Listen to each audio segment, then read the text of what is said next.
Good afternoon, everyone. Welcome to our webinar this afternoon called Multi-State Employment and Wage-Based Credit. Just a couple of housekeeping items before we get started. First of all, in your box over on the right, there's several different options, and one of them is questions. At any time during the program, please feel free to submit any question you might have. There's also a chat feature that you can use for the same purpose, but we would prefer you use questions if at all possible. We plan to wait until the end of the presentation to get to the questions, but feel free to submit at any time. As far as audio, usually the best results are if you choose phone audio or phone call, I think it's called. So if you haven't done that, you might want to switch over to that. It should get a little bit better sound quality. Also, we plan to have a few polling questions throughout today's presentation. So you'll see when those come up, we'll ask you to answer those at different points throughout the presentation and show the results on those. And then finally, today's program is being recorded. There will be a link to the recording sent out about this time tomorrow. And everyone who registered, both those who are on live and those who aren't, will receive a link to the recording. So for now, I'd like to turn it over to our presenter today. Jennifer Chappell is our Director of Tax Administration and Trust Fund Accounting for DWD. Hi, everybody. So we are doing a presentation now designed for employers who have workers in more states than Indiana. And we are going to talk first about localization, because that's the basis for the agency determining whether or not to approve a wage-based credit. And then we'll talk about the mechanism for having a wage-based credit approved. The localization of work provisions, the governing authority for that is an unemployment insurance program letter, which we call a UPL, and it's 20004. The name of it is Localization of Work Provisions, and the subtitle is Principles for Determining Where a Worker Should Be Reported When Work is Performed Entirely in One State or in a number of different states. The UPL goes on to say that the objective of localization of work provision in state unemployment insurance laws is to cover under one state law all of the services performed for an individual for one employer wherever it is performed. That means that a state agency must first determine whether an individual service is localized to that state. And at the bottom of the screen, you will see that there is a link to the actual UIPL. It is published by the Department of Labor Employment Training Administration Division, which is the federal authority that determines whether or not a state workforce agency is operating in a compliant and conforming manner to the FUTA and Social Security Administration Act. So that's where we're coming from. We have this overriding governmental authority that says all states must determine how localization of a worker for an employer is to be administered. Otherwise, employers that operate in more than one state would never be quite sure how to report. So here are the basics of that. Unless a worker permanently relocates during a calendar year, work is localized to only one state, no matter how many states the worker goes to when performing services.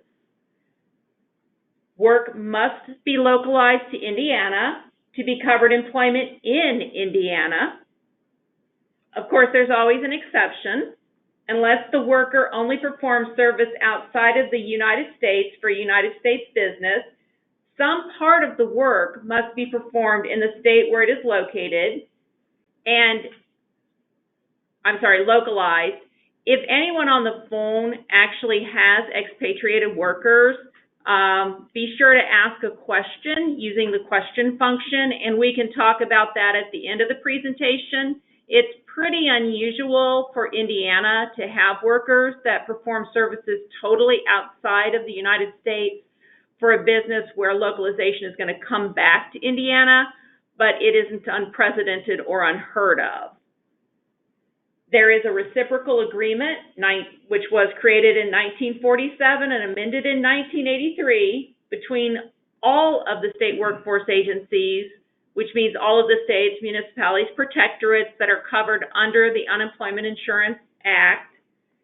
And it says in part that all states must determine localization in the same way. And again, if we don't, employers are never going to know who should be reported to whom and when. And then there are 5 steps to determining localization if work is not performed entirely in one state by the worker or the employer. So the very first step in localization is to determine whether the work that is not performed in, we're going to call it the worker's primary state, just for the purpose of saying there's a state in this scenario where a worker predominantly performs services. The employer then needs to determine whether the work that is performed outside of that primary state is temporary or transient. Because if it is, then localization is to that primary state. So if a worker always starts and returns to the same location, the work outside that location is generally going to be considered temporary or transient in nature. So let's take a look at a specific example of that. We're going to look at a dance company that has a studio and rehearsal space in New York. So for 6 months out of each year, the company creates the show, they rehearse, they set their costuming, their music, they do everything that's going to go into that production. And then they take their show on the road. 6 months of the year, they are performing in 38 different states, hopefully to sold-out audiences everywhere. And then at the end of the tour, the company returns to New York and they begin planning their next tour. Even though half of the work is done within New York and half of the work is done in these 38 states outside of New York, the work is still localized to New York because all of those performances are temporary or transient. They're incidental to the work of creating, rehearsing, all of the things that go into performing this show for this dance troupe. So our localization here in this example is going to be to New York. So now let's look at the second step. If the worker performs services in more than one state, and the work that is done outside of one state is not incidental, temporary, or transient when compared to a primary work location or any other state in which work is performed, we're going to move to the second test for localization, and that's base of operations.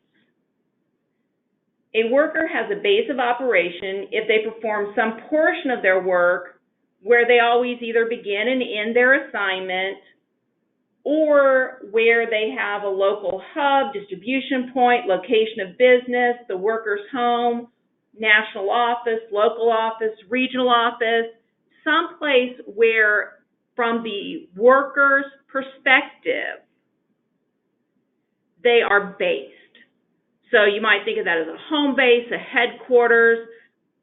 Again, from the worker's perspective, where are they dispatched out of? Where are they always going to go to start their work performance and come back to when they're finished doing that work performance? Now, in this case, you may be saying, well, why is that different than the dance company where they're performing in these 38 other states?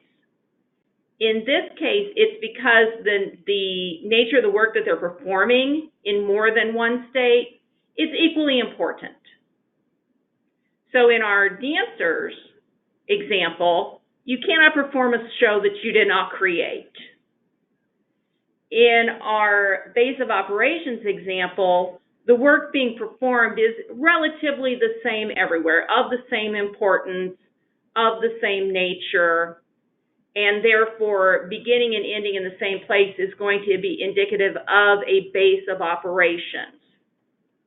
So we are 2 steps into localization, and some of you are saying, wow, this can be subjective, and you are correct. So what we're trying to do in this presentation, and this is exactly the same presentation that we give to the workers that are approving the wage-based credits for employers that are applying for them. We are giving you insight into how the agency is going to interpret certain situations. So that's step 2, base of operations, and keep in mind that you have to apply these in the order indicated. First step is always temporary or transient. Second step is always base of operations.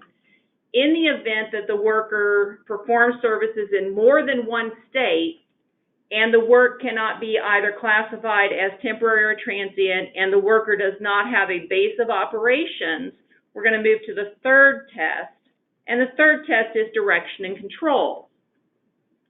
Direction and control is defined by the right to tell a worker what to do, how to do it, where to do it, or to specify to them any other requirement for the performance of the work. For those of you who recently attended our independent contractor employee misclassification webinar, this may sound familiar. Direction and control being the first test of the 1, 2, 3 test for showing that a worker is either an employee or an independent contractor. Same concept, except for localization, we're saying where does that direction and control sit? From what state does direction and control emanate? The direction and control test for localization asks if the worker performs some part of their service in the same state from which they are directed and controlled. So this might be a state where the worker's supervisor is located, where the appointment schedule is created, where a dispatcher is located, something of that nature. And that's the direction and control test, which is the third test that it gets applied. If you cannot apply any of the first 3 tests, and only if the first 3 tests do not apply, you can look at the state where the worker resides to determine if they are localized to the state of residence, keeping in mind that you cannot localize work to a state where no services are performed.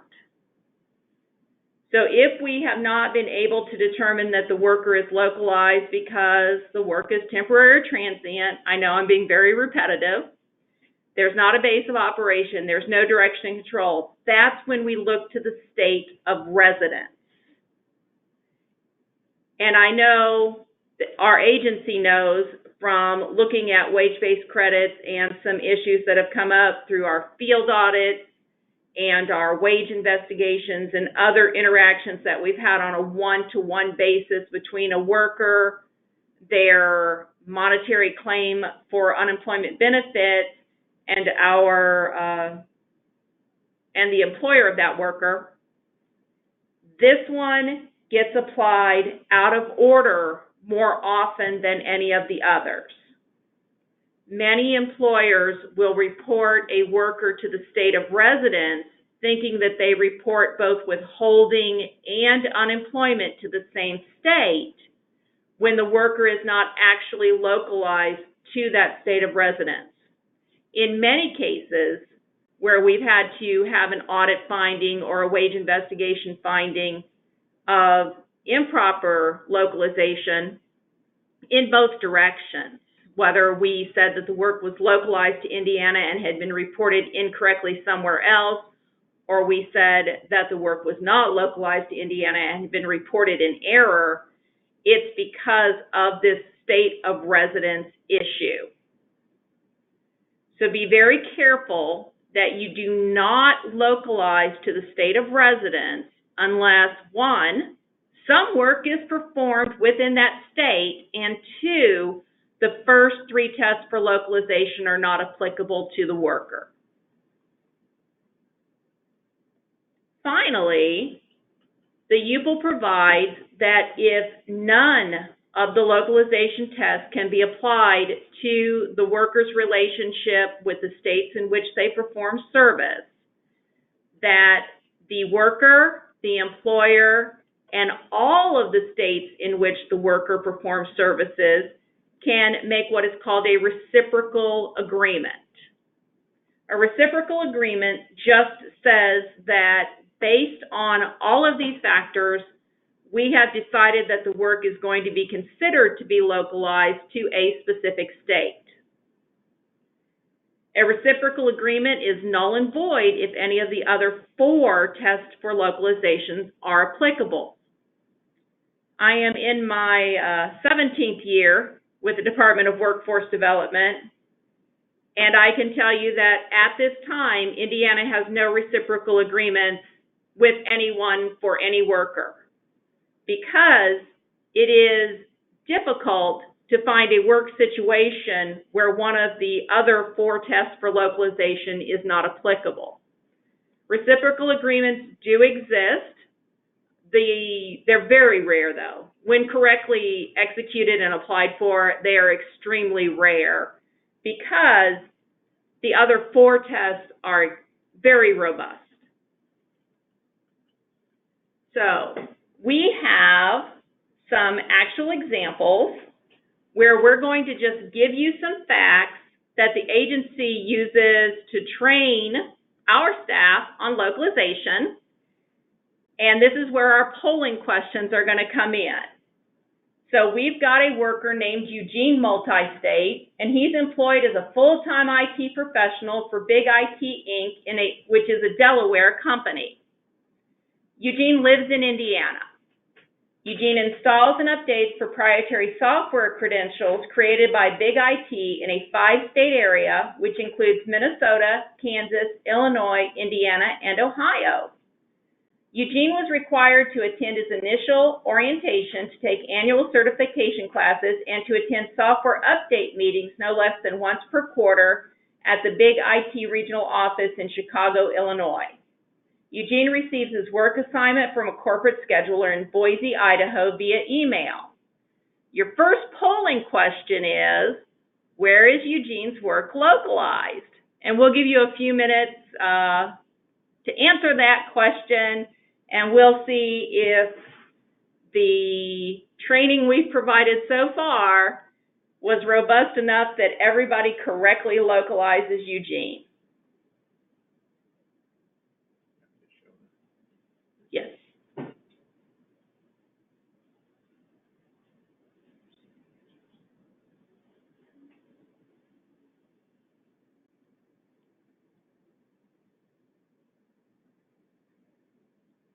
Give it just a couple more seconds.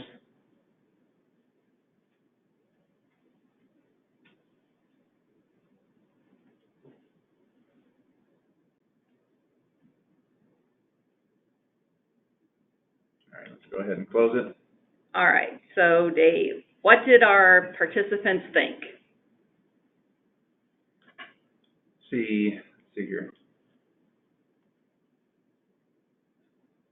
58% Indiana, 33% Illinois, 3% both Minnesota and Ohio, and 2% Kansas. Okay, I'm apparently not as good a trainer as I think. The correct response is that Eugene is localized to Illinois. He works in more than one state, and the work is performed in all of the states is essentially the same. Because he had to be oriented and continually update his skills to perform his duties in Illinois, we interpret that to be that his base of operations for the work that he is performing is in Illinois. The direction and control test is after the base of operation test, so it would not apply. The facts do not indicate that he works in Idaho, so localization cannot be to Idaho. To be localized to a state, some portion of the work must be performed in that state. The state of residence test is not relevant, even though the worker performs some services in Indiana, because the test must be applied in order of priority set forth in the statute and in the UPL on localization. So in that particular instance, from the facts that we were provided, Indiana interprets his base of operations, which is the second test, to be Illinois. All right, let's try the next one. Let's see if that helps. Okay, Eugene Multistate is still employed as a full-time IT professional for Big IT Inc. It's still a Delaware company. He still lives in Indiana. He installs proprietary software in that same 5-state area. This is the fact that changes in this scenario. Eugene was hired via an online interview. All orientation, training, and quarterly update meetings are held via internet, and Eugene attends them using his laptop wherever he happens to be working on the day that the event occurs. Eugene still receives his work assignments from the corporate scheduler in Boise, Idaho via email. Your next polling question is, given these facts, where is Eugene localized?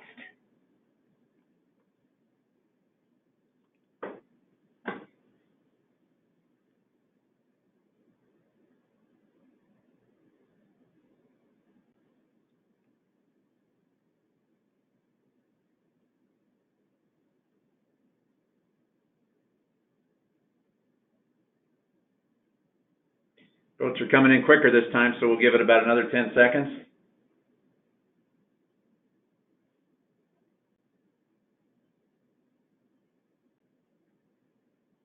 Okay, I'll go ahead and close it. All right. What did they say this time, Dave? 91% Indiana, 6% Illinois, 1% Minnesota and Ohio, 0% Kansas. Indiana is the correct response. Yay! So the work performed is still basically the same in all states, but this time the facts do not support a base of operations for Eugene. The direction and control test is not met because the facts don't support any work in Idaho, so we can't localize to Idaho. The state of residence test is relevant because the worker performs services in Indiana. Because the test must be applied in order of priority, localization appears to be Indiana in this scenario. All right, we have one more. Eugene is still working for that same company. He still lives in Indiana. He's still installing updates to proprietary software. He was, in this case, still hired via the online interview. The fact that changes in this scenario is that Eugene receives his work assignments from a corporate scheduler via email. The corporate scheduler is located in Cincinnati, Ohio. Given that one fact that changed, where do we localize Eugene now?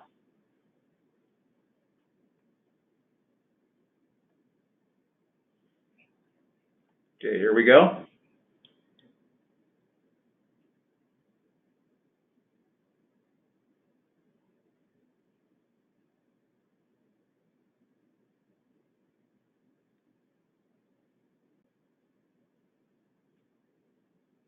Just another few seconds. Votes are coming in quick.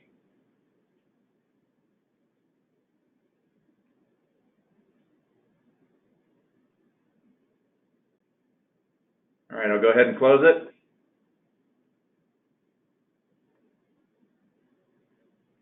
Results are Ohio 54%, Indiana 43%, Illinois 2%, Kansas 1%, Minnesota 0%. Okay, the answer in this case, and the majority got it, is Ohio. So we're performing work in all states. He doesn't have a base of operations because of the fact that he just uses his laptop wherever he is to get his assignments, to check in, to get his training, all of that. He has direction and control. He's being told where to perform services out of Cincinnati, Ohio, so the worker is localized to Cincinnati, Ohio. He does reside in Indiana, but you have to apply the test in order. Direction and control test is 3, state of residence test is 4, so he is localized to Ohio under this scenario. All right. The majority got those right, for the most part. And we got better and better as we went along. So, yay, good training, right? Let's talk about what a wage-based credit is. taxable wage credit for employment is what we're talking about, and an employer receives credit where a worker was reported to another jurisdiction by the same employer in the same calendar year, or where the worker was reported to Indiana by the predecessor of the employer who employed the worker in a quarter prior to the transfer. So there are two ways under Indiana statute that an employer may request an adjustment of taxable wages from the $9,500 wage base assigned to each employer for each worker in each calendar year. Number one, the person permanently relocated from another jurisdiction and the employer has already paid all or part of the taxable wage base in Indiana to a jurisdiction that is not Indiana. So that is a taxable wage base credit. The second is that if you acquire an existing Indiana business in full or in part, and the disposer or predecessor has reported a worker that is retained by the successor or acquirer, then wage base paid by the predecessor is considered to be paid by the successor. Employers must request a wage-based credit for the first scenario, work outside of Indiana, via ESS. Credit for predecessor wages are automatically applied when the department holds that a successorship has occurred. Going to put in a plug for successorship documents here. If you acquire all or part of an existing Indiana business, you must report that either via ESS under Make a Request or by filing State Form 2837. If you have disposed of all or part of your Indiana operations, you need to file State Form 46800 or report the status change via ESS. Not part of this training, but good information to have. There are serious merit rate and contribution implications for not reporting successorships. Okay, recording a wage-based credit via ESS. Oh, I had another polling question. Yay! I believe my polling question is, in 2019, how many participants had asked for a wage-based credit via ESS? Okay, here we go.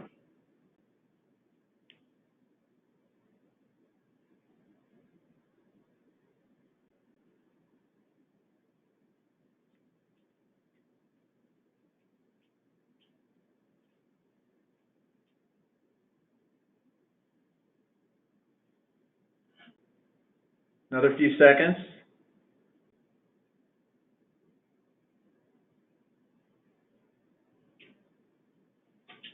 Okay, I'll go ahead and close it.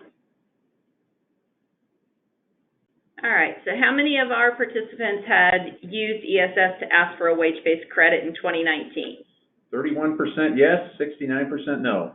All right, so either you didn't need it or you didn't know it was there. So requesting a wage-based credit in ESS, you need to be logged on as an administrator. Only an administrator can make a request in ESS for action to be taken on an employer's account.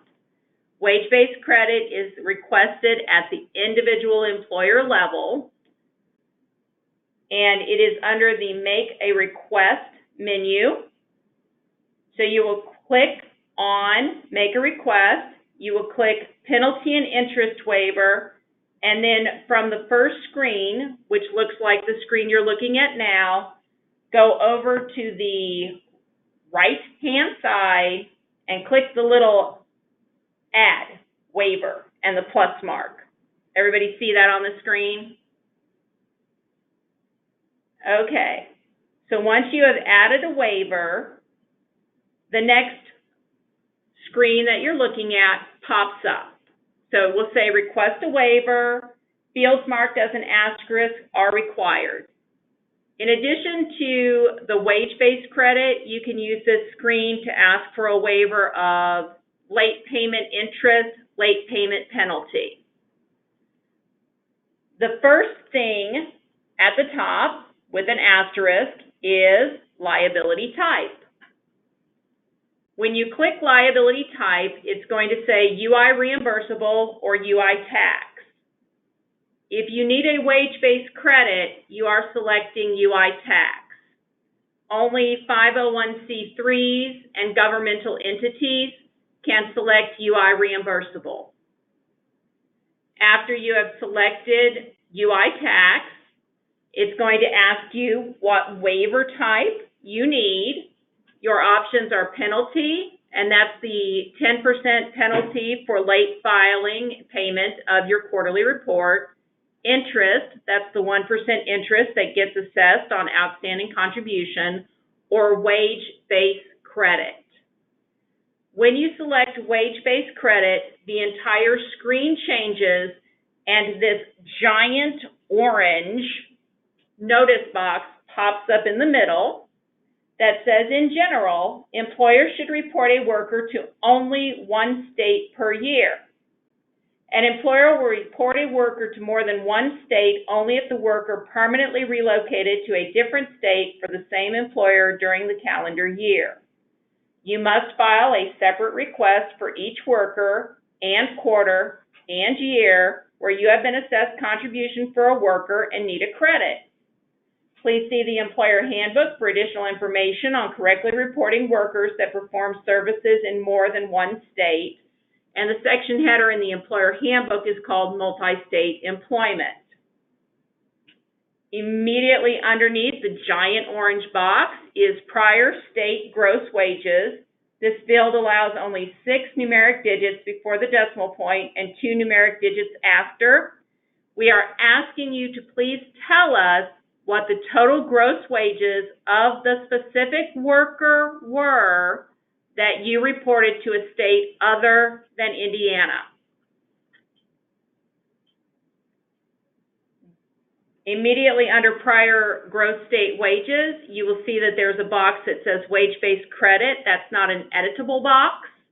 And then it asks you for an explanation, which includes a separate, it tells you again, a separate request must be submitted for each employee, and that each request must contain the quarter, the year, the worker's social security number or ITIN, the employee's name, the name of the state where you've previously reported the same worker, and the wage base, taxable wage base for that state.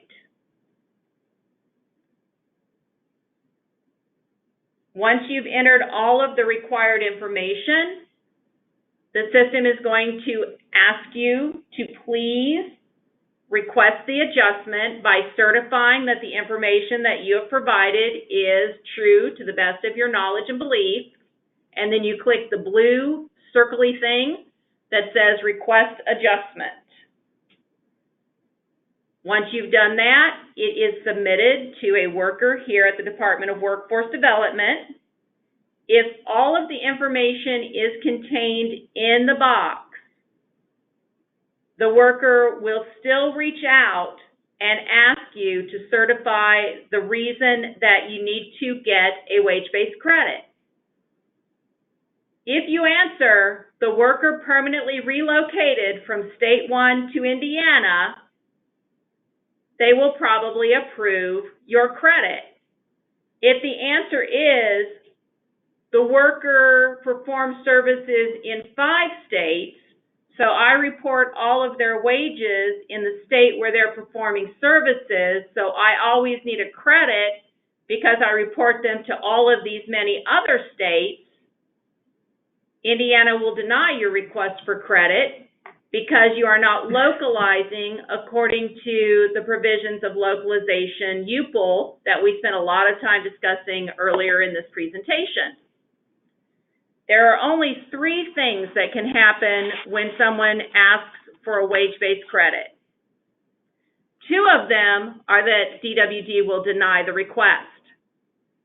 So DWD may deny the request because all of the wages should have been localized to Indiana and the reporting to the other state is in error. So the employer will be asked to modify or amend their reporting to the state where the worker was not localized, which should result in a credit from that state, and to amend any prior reporting to Indiana to include the worker.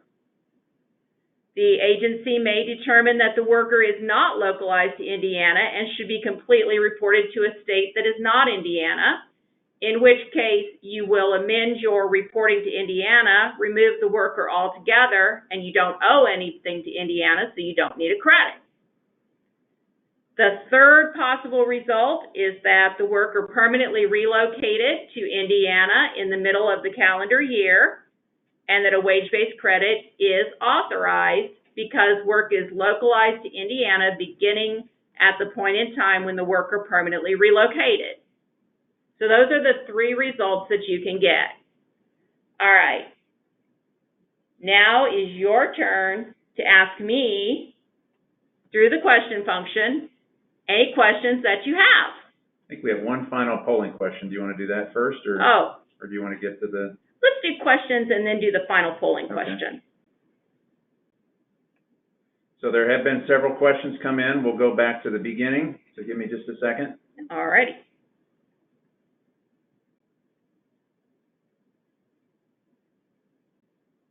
A couple of them are rather long. Let's see here.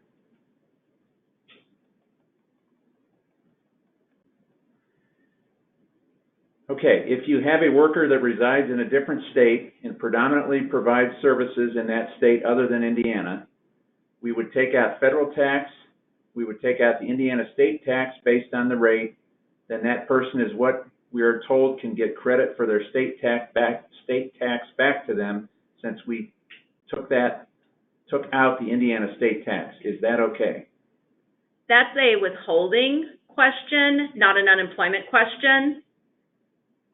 So to the extent that I understand the Indiana Department of Revenue, where a worker resides in one state but provides services in the other, the worker gets credit with regard to withholding taxes. Unemployment is not a withholding tax.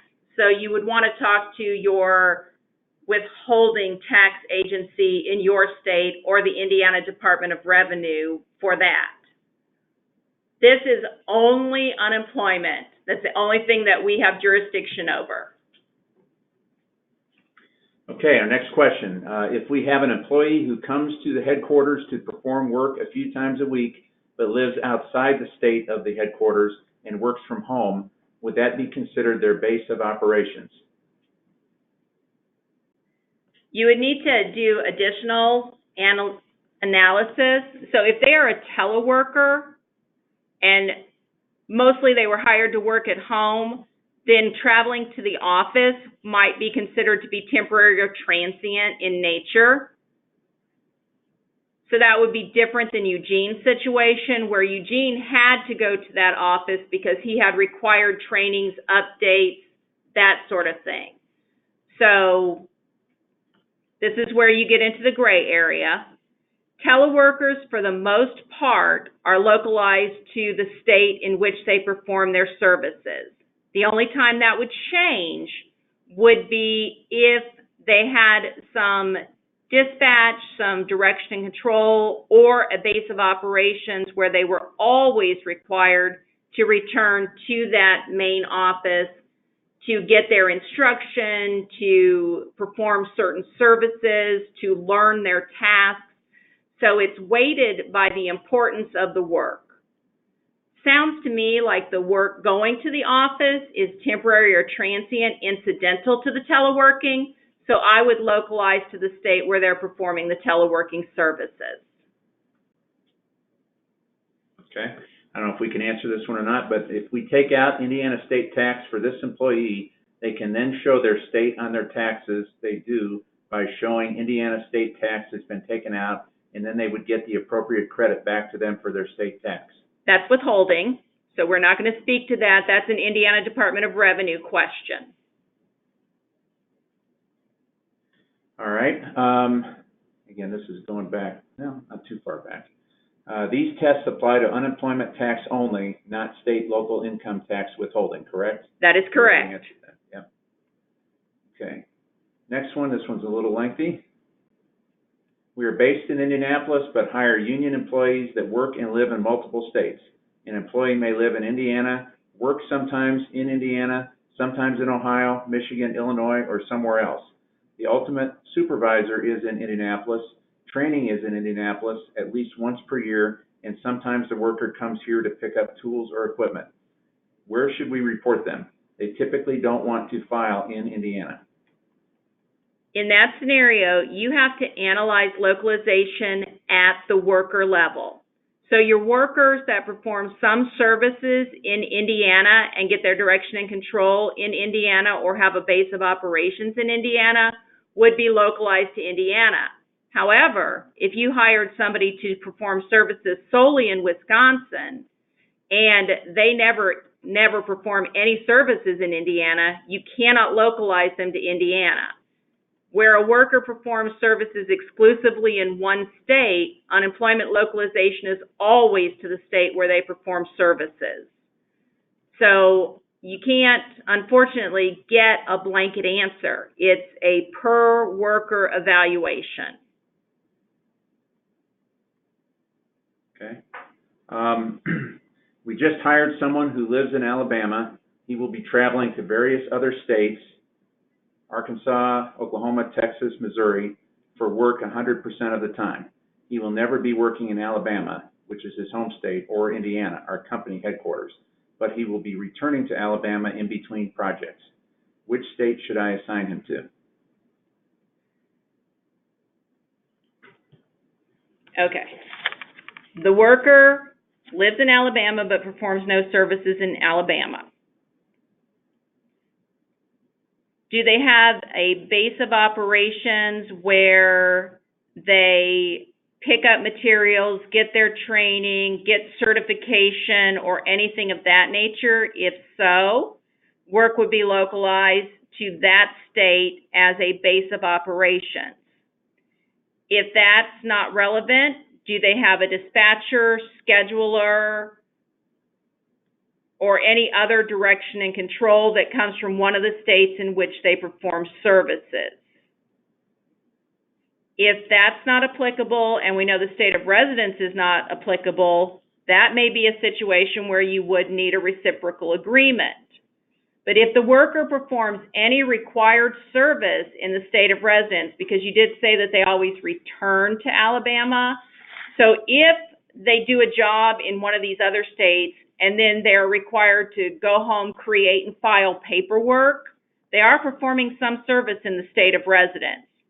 So again, you really have to look at what you're asking the worker to do, how you're asking them to do that, where you're asking them to do that, and where they are when they are performing that work to determine where that particular worker is localized. But once you localize them, they're not going to move to each of those states. You have one state in which you will report them for the entire year. Okay, next question. Employee A works from her home in Tennessee as a scheduler for a senior care service. The employer and all of the other operations of the company are located in Indiana. Where should the Tennessee EE wages be reported? Tennessee. All direction and control comes from the Indiana office. The Tennessee EE makes 3 to 4 trips per year to the Indiana office for various training and meetings. Again, Tennessee. She works in Tennessee. She works in Tennessee.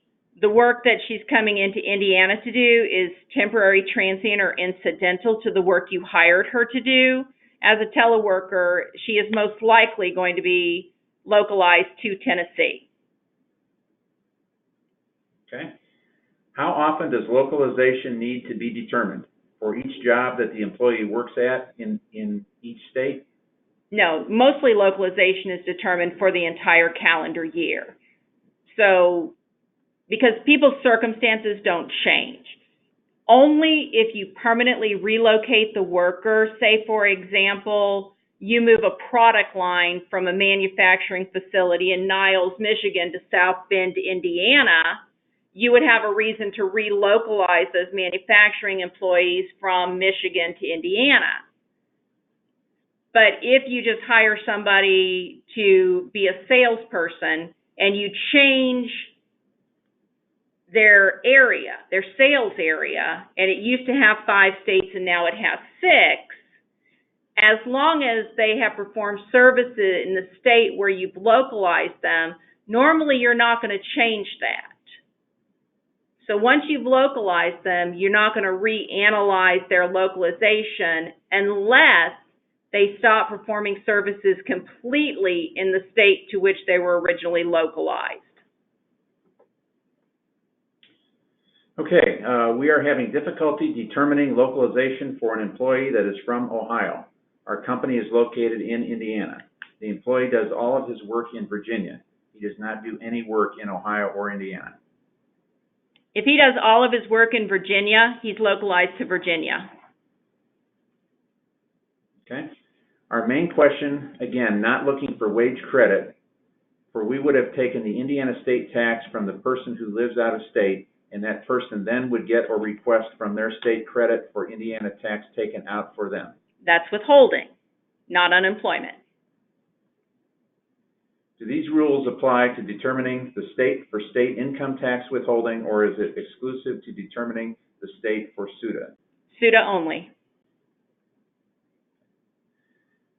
Is it correct that Alabama, Kentucky, Mississippi, New Jersey, New York, and Puerto Rico, I hope I got all those states correct, do not participate in IU reciprocity, IU or Indiana? Therefore, all wages earned in those states must be paid to those states. To the best of my knowledge, everybody is a signatory to the Reciprocal Agreement of 1947. However, some states, such as Minnesota, have passed state laws to say that they will not give credit for wage base paid in another state, which is allowable. They can do that, but they still have to determine localization in the same way that is required of everyone who's a signatory to the Reciprocal Agreement. Okay, is it common for an employer to be unaware of this situation until Indiana rejects the filing based on inaccurate filing? It is our experience that many employers and agents were completely unaware that localization does not move within the calendar year until the change in our filing requirements. Okay. Why doesn't the waiver request screen have separate fields for each of the required items in the explanation box? Because we're going to have to call you anyway, basically. So we ask for all of the information at one time to be the basis for the discussion. The auditor who is approving or denying the wage-based credit still has to call and ask the pertinent questions because there's just not enough room on the screen for people to answer everything because, as we said, this is extremely fact-sensitive. And sometimes the only way to get to the actual facts of localization are to ask the right questions, as we pretty well demonstrated with our Eugene examples. Very, very fact-sensitive. You change one little thing, it changes the answer. Okay, if an employee's work is not localized in one state, does not have a base of operations, and it is not known which states they will work in throughout the year, how do you determine whether you can localize based on direction and control of residency if you aren't certain if they will, but they might perform services in one of those 2 states? So at the point in time you're reporting, the person has already performed services because you don't report in anticipation of the worker performing services. You report after the worker has performed services. So at the point in time the worker performs services which are covered for unemployment insurance, you determine localization. So you do already know at that point in time where you're localizing the worker. Okay, next one. Does transit through a state from one work site to another while clocked in count as having performed services in that state? Like for a truck driver, yes, but it's unlikely that the state between states that they're traveling to is going to be where you're localizing. Okay. For a pilot, does flight time count as having worked in a state if they fly over a state? What if they take off from one state only in order to perform survey flights solely in a neighboring state? Airline pilots are specifically discussed in the UPL itself, and for the most part, an airline pilot has a home base, so you're going to localize based on where their base of operations is, because almost all airline personnel have a home airport from which they are considered to be dispatched. That's going to be their base of operations. That's going to be where you localize for the most part. Okay. Does the employer-paid hotel an employee is staying in count as a base of operations? How is this affected for employees who might work out of 6 or more hotels in multiple states throughout the year? The place where they perform the service is irrelevant. You localize based on primary state, temporary transient, or base of operations, or direction and control, or state of residence. So the fact that they're working out of a rented hotel room or the back of their car at a parking lot isn't relevant to the analysis. The analysis is, where are they performing services, and do they perform services in the same state where they have a base of operations, or where they get direction and control, or where they reside? All right. Does initial onboarding orientation count as having worked in the state from which direction and control is received if the employee never performs work in that state subsequently? It can, however, it's unlikely that's where you would localize, because that would be considered temporary or transient to a different state location if they performed all of their work in a different state other than for the orientation. So it's unlikely that the FactSet would evaluate that way. Okay. How have other states requiring this to be done? As an airline, I have people moving bases constantly throughout the year. I was unaware of any of this because I relied on ADP to do it.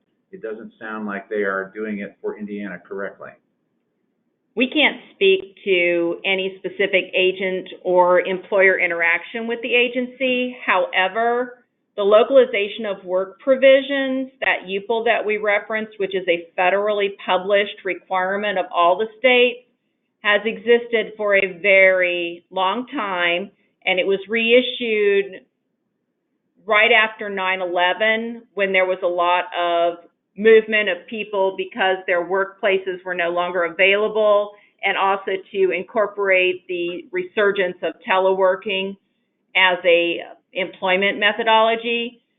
So they should have been communicating that, and localization has not changed. It's always been a 1, 2, 3, 4 hierarchy, with the reciprocal agreement being your fail-safe. This is going back to our polling questions. Why didn't the first question have the option of Delaware? Because the worker doesn't perform any services in Delaware, so it couldn't be the state of localization. Okay.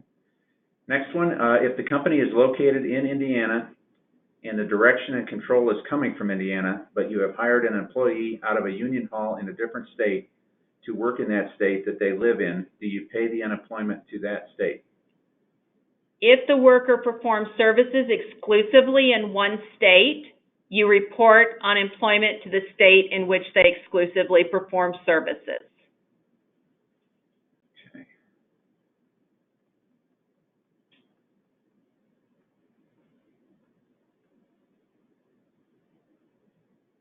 Have you updated the character fields to allow more than 150 characters in the explanation field? We have not.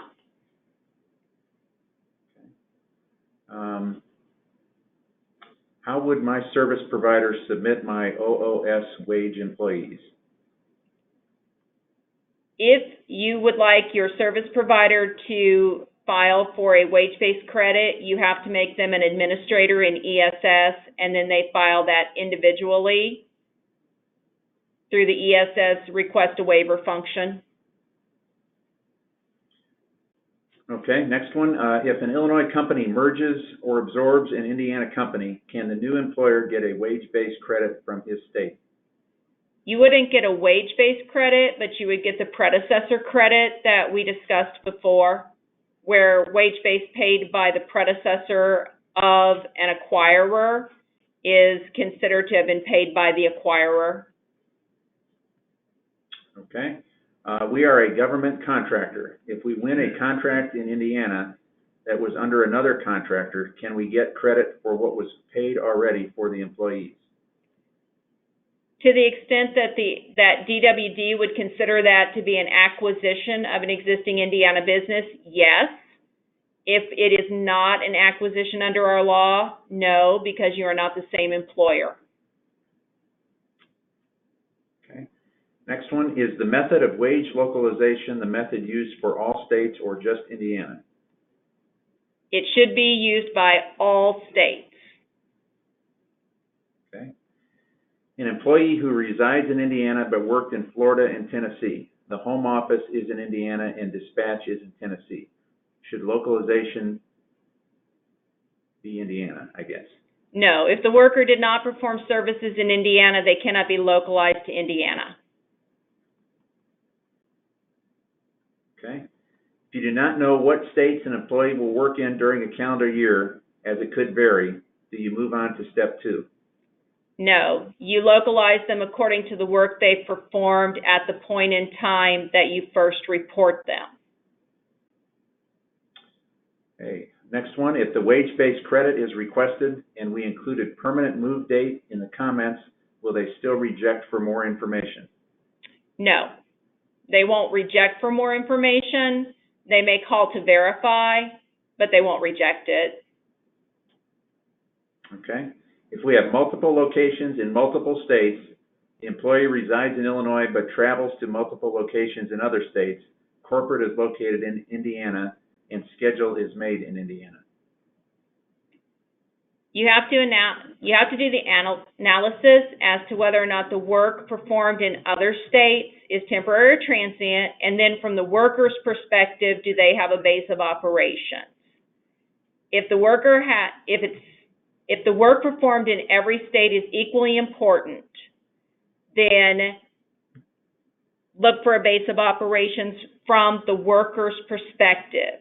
If from the worker's perspective there is no base of operations, then apply the direction and control test as long as the worker performs some part of their service in the state from which direction and control emanates, localize there. And finally, if direction and control test is not met, localize to the residence location as long as the worker performs some part of the services there. This was asked a couple times. You might be able to just say it very quickly, but where is the unemployment employer handbook located? No, it's on the DWD website. Yes, it's on the DWD website under unemployment for employers. So it's the first option on our primary menu. Is the wage base reported the actual wages reported to that state for the employee you are requesting an adjustment?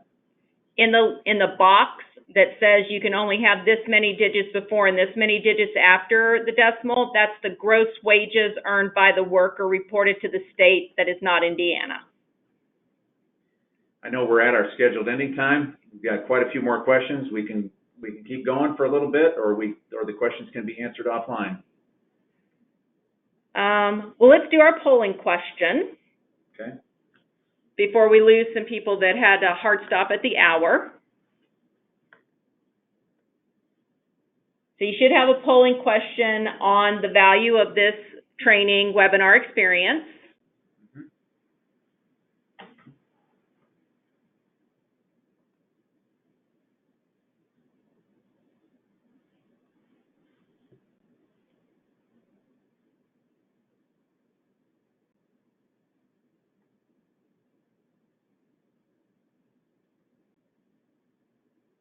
Okay, about 5 more seconds.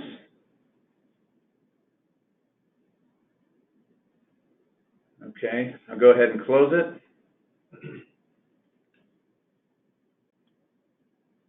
Okay, and that one is just for me to find out whether or not this was a valuable experience for folks. And now we can continue answering questions until, I can continue until 3 for those of you who want to hang tough. If y'all have a hard stop, hopefully we gave you value in the hour that we had together.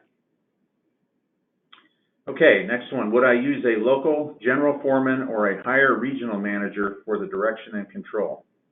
You analyze direction and control by the person who has the authority to tell the worker how to perform services, where to perform services, that sort of thing. So the job title doesn't matter. It's as a practical matter who, for the employer, has the authority to direct and control the worker. It could be a peer in some situations. Let me just jump in real quick. I know some logging off now, but many of you have asked about slides. We'll talk about that. Normally, we don't send slides out from webinars, but we might be able to in this instance. The slides will be viewable through the video recording that you will receive tomorrow. So that's another option as well, but we'll talk about the possibility of sending slides out. Next question. Is there a bulk file option for service providers to upload the wage credit information for all employers in one file? There is not. Okay, next one. I thought your slide said that if an employee permanently moved from another state, the employer would not be entitled to the credit, but you said that when completing the ESS, credit would be given. No, it says they are entitled. If the worker permanently relocates, that's the one situation where 100% of the time, if work becomes localized to Indiana because of a permanent relocation of a worker, we will approve 100% of the time. What if the tests applied at different times throughout the year yield a different localization result? What takes precedence? The first test you do. Unless the worker permanently relocates, you localize the first time you report them, and then normally it does not change. Can the comments portion have the amount of characters allowed increased? We found that in some cases, due to long names, we ran out of space to include all the information for the request. We can ask development, please be sure you are limiting your comments to one worker, one state, 1 quarter year. It would have to be a very, very long name to run out of 150 characters if you are limiting the request to a single worker. Okay, if a company mainly operates out of Indiana but has a hub in New Jersey and those employees live in New Jersey, do we strictly deal with New Jersey for those employees while all others working in Indiana employees are reported to Indiana? If they perform services exclusively in New Jersey, yes, you're going to work with New Jersey to report unemployment for those workers because they are localized to New Jersey, and the Indiana localization is reported to Indiana. Okay, if we have an employee who lives in Illinois and worked 1 week in Indiana and has met the UI in Illinois, would I be able to get a waiver not to pay in Indiana? You wouldn't even report to Indiana unless you're saying that the worker moved to Indiana to work at a different location. So if you just sent them for a week to attend a training or something in Indiana, you don't relocalize to Indiana. You just continue to report them to Illinois. I have an employee who works and lives in Pennsylvania. Pennsylvania said the employee does not qualify as a Pennsylvania employee for unemployment purposes. What state should they be covered under? Indiana gives guidance. Okay. I would have to be way deeper into the weeds on why Pennsylvania said they weren't covered. For example, if you're a 501c3 and you have 100 employees in Massachusetts and you only have 3 employees in Indiana, you don't have covered employment for those workers in Indiana, because in Indiana, a 501c3 does not have covered wages or covered employment until they have the fourth worker in the 20th week in the same calendar year. So I'm not sure that's a localization issue per se. It might be an exclusion for the worker or the type of entity for which they perform services. You might want to send your question in through DWD ESS Communications at dwd.in.gov with additional detail as to why that state said the worker was not engaged in covered services. It's unlikely a localization issue. Okay, next, are there any plans to allow a wage-based credit for multiple employees at one time instead of one request per employee? Indiana is exploring with our computer development team the possibility for reporting differently and as an element of the actual wage report. However, we have not made any decisions as to whether or not the development effort and the amount of benefit that the general employer would receive produce a positive return on investment for that effort. But I will tell you that it is being discussed. All right, next, we don't have an office in Indiana. Our Indiana employees usually work in Indiana, but occasionally work in Illinois.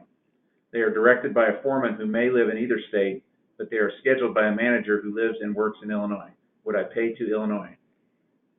It depends on whether or not they perform any services in Illinois, because if they work exclusively in Indiana, they will always be localized to Indiana. Then it depends on whether or not the employee has a base of operations in either state, because base of operations supersedes the test for direction and control. And always it is a one-person evaluation, and base of operations is from the perspective of the worker. Okay, an individual lives and works in Illinois but comes to weekly, monthly, or quarterly meetings. That's all it says. I would consider the weekly, monthly, or quarterly meetings to be incidental to the work performed in Illinois.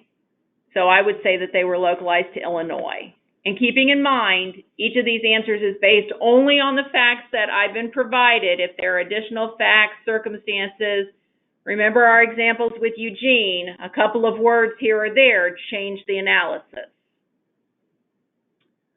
We have technicians that have company trucks and work out of their truck. They live in Indiana, but do a lot of work in Chicago. They also perform work in Indiana. Their work is dispatched out of our headquarters in Illinois. What state should receive our UI?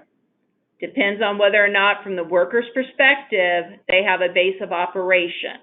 If they have a base of operations, report them to the state where they have that base of operations if they perform work in that state. If the base of operations test is not met, look to your direction and control test. But remember, to localize to a state, the worker must perform services in that state. If an employer has an employee who lives in Indiana and performs services for a company located in New York State who only does business in New York State, where is the employee localized? If the employee only works in New York, they are localized to New York. If they perform services in New York and any other state, try to determine if they have a base of operations in one of the states where they perform services. If not, look for direction and control. If they have performed services where the direction and control comes from and they don't have a base of operations, report there. And finally, if none of those first three tests apply, report them if they work in the state where they reside, in the state where they reside. Okay, does an employer have to pay the total tax calculated as due with an upload before requesting the wage credit? Yes. Okay. We are a general contractor with employees who reside in both Indiana and Kentucky. The employee can work in either state, but is directed by office in Indiana. Is Indiana the correct localization? Look for base of operations first. If the employee does not have a base of operations and performs service in the state where direction and control comes from, which you said was Indiana, then they are localized to Indiana. What about a construction company located in Indiana but hires from an Illinois union hall for an Illinois job with a job site trailer and supervisors located in Illinois? Most employees are Illinois residents.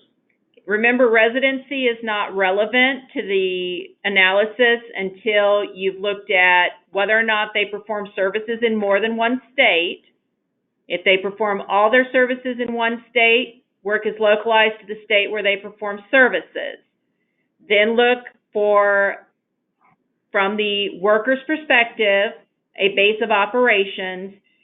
Then look for direction and control, and only after you cannot satisfy any of the first three tests, look for state of residence. From the description, if they're performing all of their service in Illinois, then they're Illinois employees for unemployment purposes. Okay, next, we are a Kentucky-based contractor. We are awarded a project in Indiana with a 24-month schedule. How should we classify our longtime employees that have performed work in Kentucky for years? Would this classification change in year 1 or year 2? What about Indiana residents of Indiana just hired for that project? I'm going to answer the last one first because it's the easiest. If the Indiana workers only perform services in Indiana, they're localized to Indiana. With regard to year 1 for the Kentucky workers who are reassigned to the project in Indiana, in year 1, because they started in Kentucky and are expected to return to Kentucky at the end of the project, I would localize them to Kentucky. Year 2, they have a base of operations in Kentucky. If they get back to Kentucky during year 2, localize them to Kentucky. If they perform all of their services in year 2 in Indiana, they're localized to Indiana. So it's sort of, in that case, when do you expect the project to end, whether or not in year 2 you localize them to Kentucky also. Year 1, they're definitely Kentucky because that's their base of operations, that's their direction and control. The work that they're performing in Indiana is temporary, long-term temporary, but still temporary. But in year 2, if they're going to perform 100% of their services in Indiana according to your production schedule, they would be localized to Indiana for that year. Okay. Our company has a dispatcher admin that lives in Georgia and works remotely. All work is exclusive to Indiana, just done remotely. It's where the worker is when they're performing services, so they're localized to, was it Georgia? What about a sales representative that lives in Indiana, but company they sell for is in Michigan? Worker works out of his home in Indiana and travels all over to sell products. Sounds like the base of operations is Indiana, so localization would be Indiana. Workers live in multiple states, including Indiana. Projects are in 5 or 6 states, change all the time. On-the-job training, project leader who coordinates lives in Michigan, but company office is Indiana. No training is done at the office. Sometimes dispatching is done by other team leaders. The first thing you're going to look at is to see if the workers actually perform service in multiple states. If they don't, localize to the state where they perform services. Then look to see if, from the worker's perspective, there is a base of operations, a point from which they start and stop. If not, go to direction control. If not, go to state of residence. And finally, if you cannot satisfy any of the first 4 tests, look towards a reciprocal agreement. But remember, each individual is analyzed based on their work performed. Okay, this says it's a follow-up to a previous question, the one about where the employee works, performs work at a headquarters but works from home in another state. If it is written in the offer letter to work from the headquarters a certain percentage, then would that become the base of operations or direction of control, and therefore the state of headquarters is the state we withhold?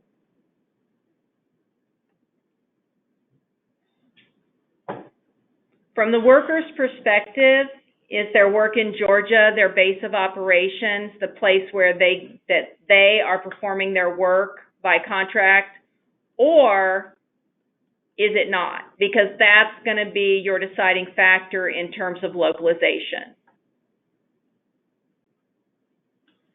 Okay, concerning a trucking company with employees living in Indiana and Illinois, but the business location is in Indiana, they would be traveling to various states. Do we report them all to Indiana? You have to do your analysis by each worker. So if a worker starts in Illinois, they pick up their trailer in Illinois, they get dispatched out of Illinois, they return to Illinois, they're localized to Illinois. If, however, their base of operations is Indiana, they drive out of Indiana, they pick up at a hub in Indiana, they're dispatched out of Indiana, it's Indiana. So you're always going to look, it is impossible in certain circumstances to generalize where the worker is going to be localized. You have to look at it from each worker's performance of services in more than one state. So you can generalize, but you still have to look at the worker themselves, because if you hire a worker and you're like, well, for the most part, our drivers drive through Illinois, they drive through Indiana, they're dispatched out of Illinois, but you have this one guy that only ever starts and stops in Indiana and never performs any part of the service in Illinois, you cannot localize them to Illinois. Okay, we are a heavy highway contractor based out of Indiana. We have Indiana employees that can perform work in another state for the majority of the year. What would be considered their localization?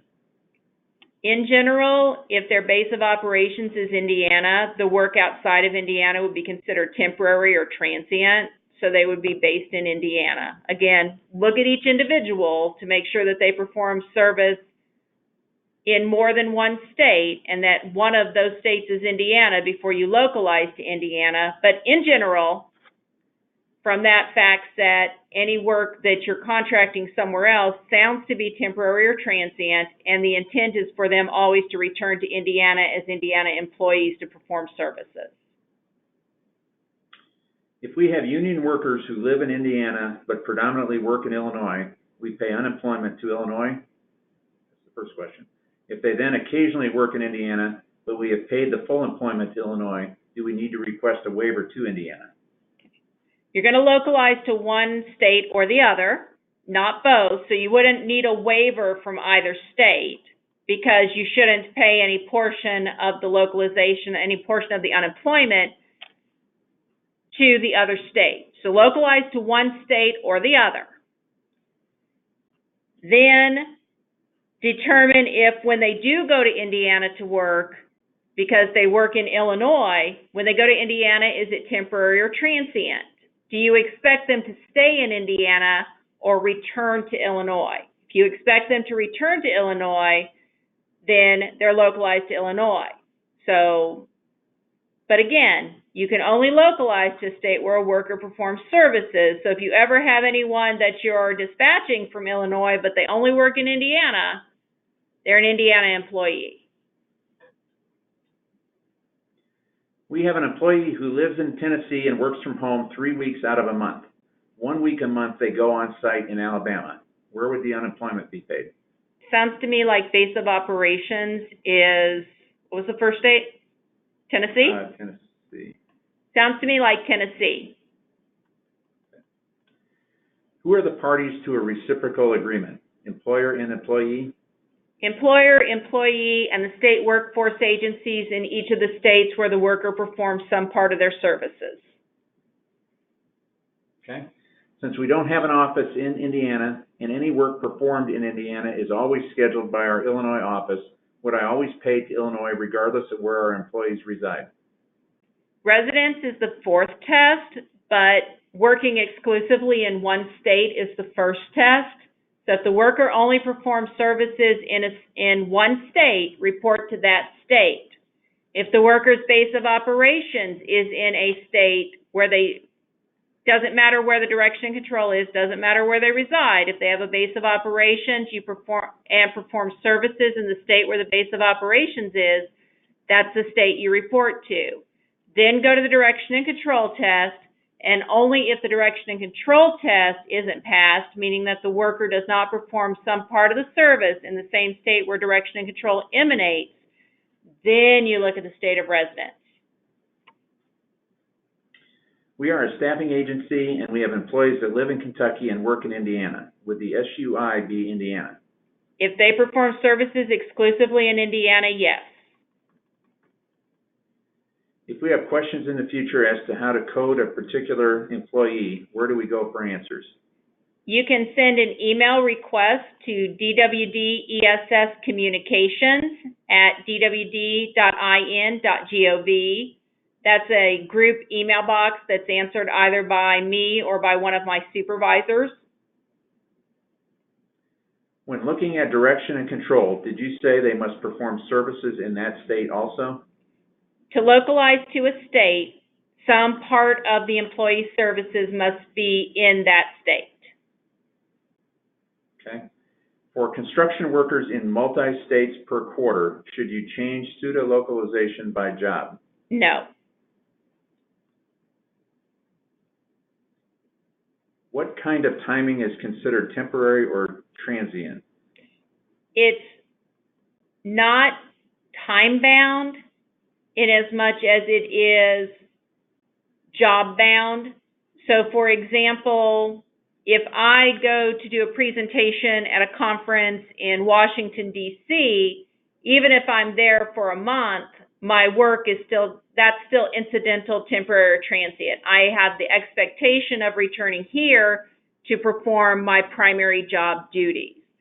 So things that are temporary or transient are like you bid for a job and you send somebody to another state to work on that project, but the intent is for them to return back to their home state, home office, etc. That's temporary or transient. It's incidental to the work. If you send someone for training, it's incidental to the work that they do in their primary state. So it's not time-bound, except to the extent that a worker performs all of their services in a calendar year in a particular state. Our main office is in Indianapolis with a branch in Evansville. Service tech lives in Kentucky and works mainly in Kentucky, but receives all calls from the Evansville office. Is he considered a Kentucky employee? I would say that that's his base of operations.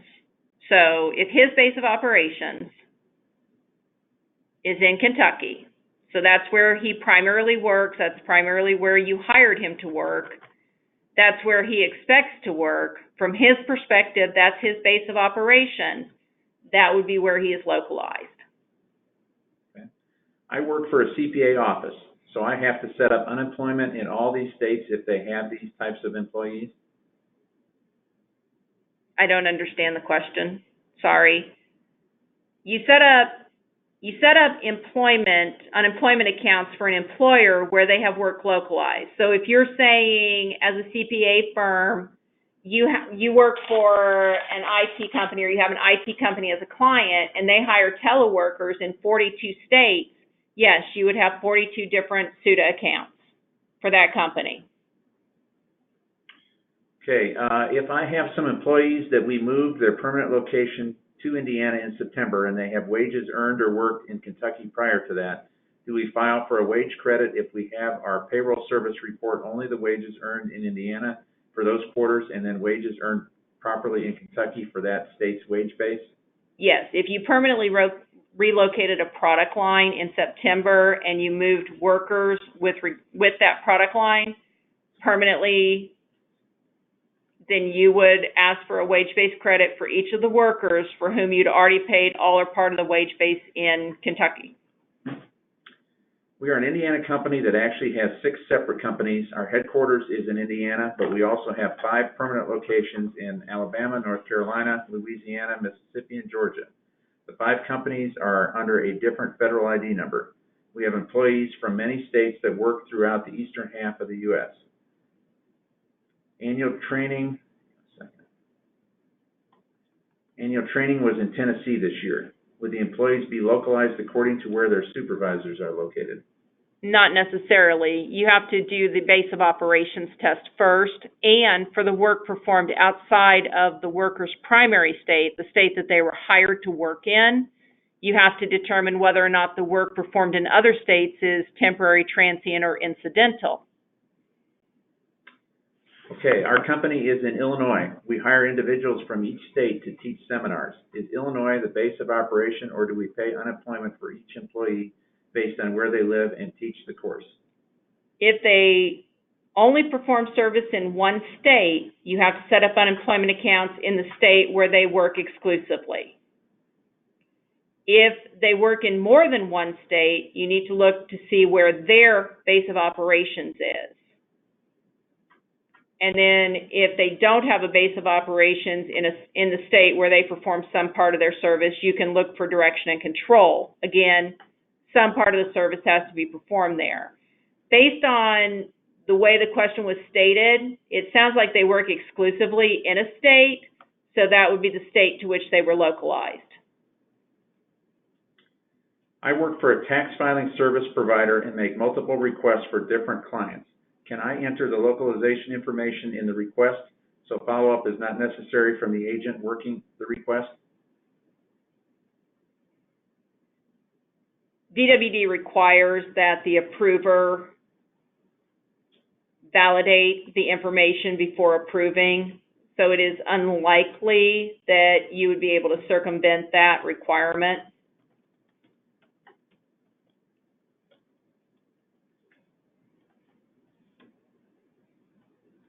Okay.